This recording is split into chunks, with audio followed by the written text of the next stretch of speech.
Welcome to another new episode of the Get Organized with Clutter-free podcast with myself, Shalina. I hope you're well wherever you are in the world. Today, I wanted to share a bit of inspiration from my recent holiday in Japan.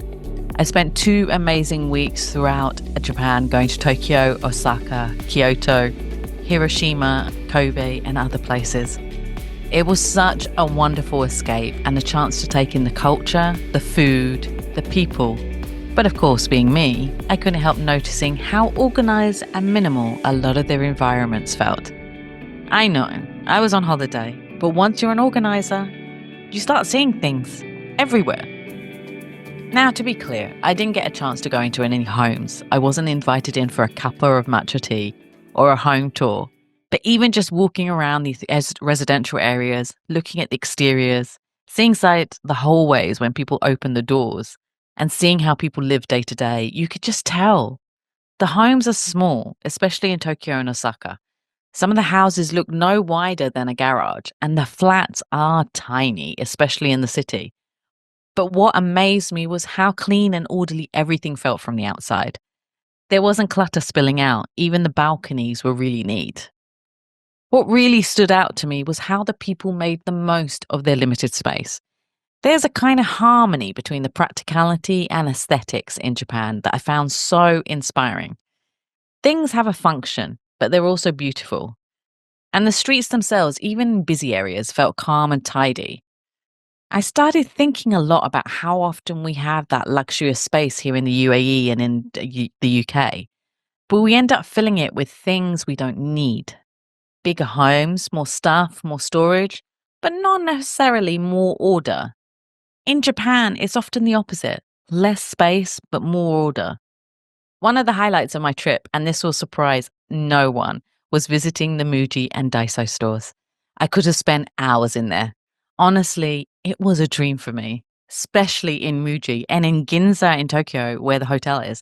There are 12 floors to see stuff in Muji. It's all about the minimal, clean design, lots of neutral colors, simple lines, and multifunctional storage.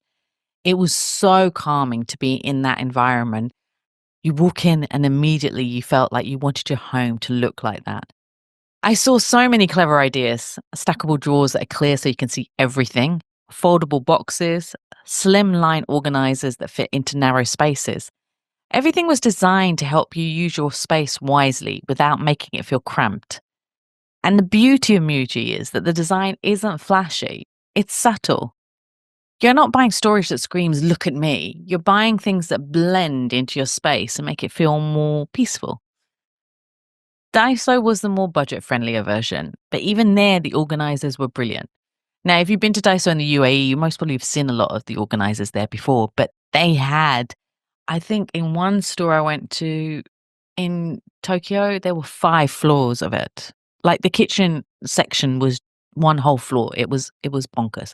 You could buy drawer dividers, under the sink storage solutions, fridge organizers, even little cabbie tidies.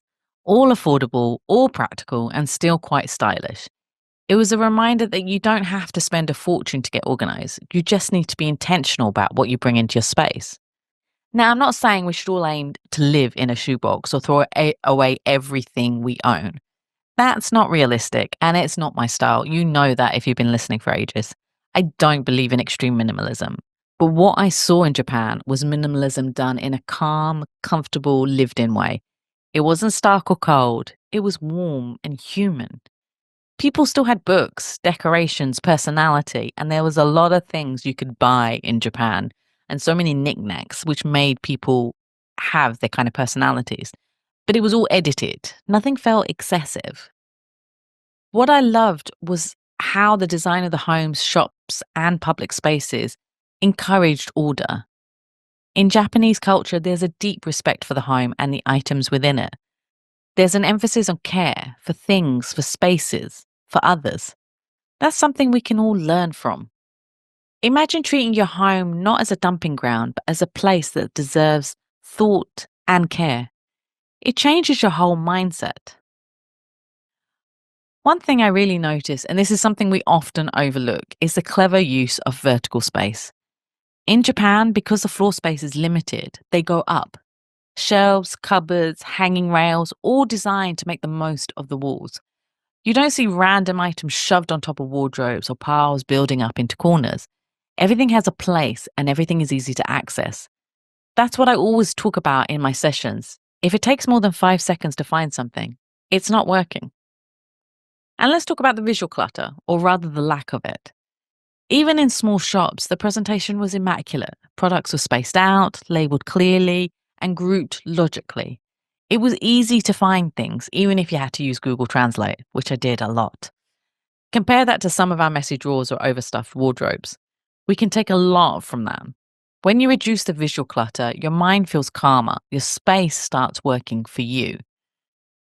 So how can we bring a bit of this Japanese style minimalism into our homes without going to extremes? Here are a few of my ideas. First, start with one zone. So don't try to overdo the whole house. Pick one area, a cupboard, a drawer, a shelf, and see how you can make it simpler, more efficient, and visually calm. And you can use the mini declutter that I always talk about, spending 10-15 minutes in that area, looking at what you can declutter away from those areas. Next, think vertically. So use shelf risers, wall-mounted racks, and tool storage.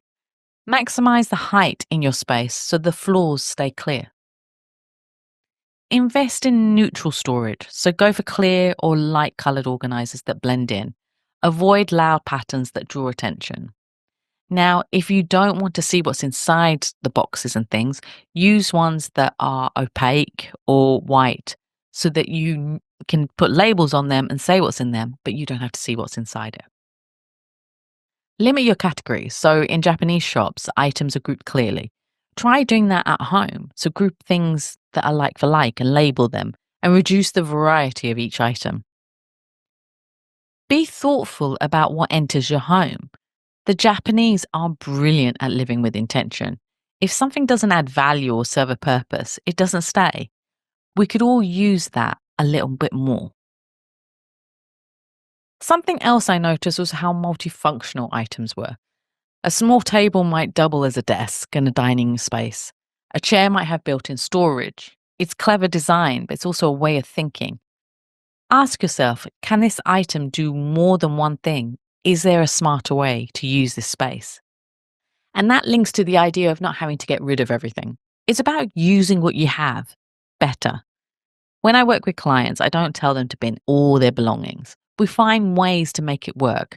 That's what I saw in Japan, a respect for things, but also clarity about what matters.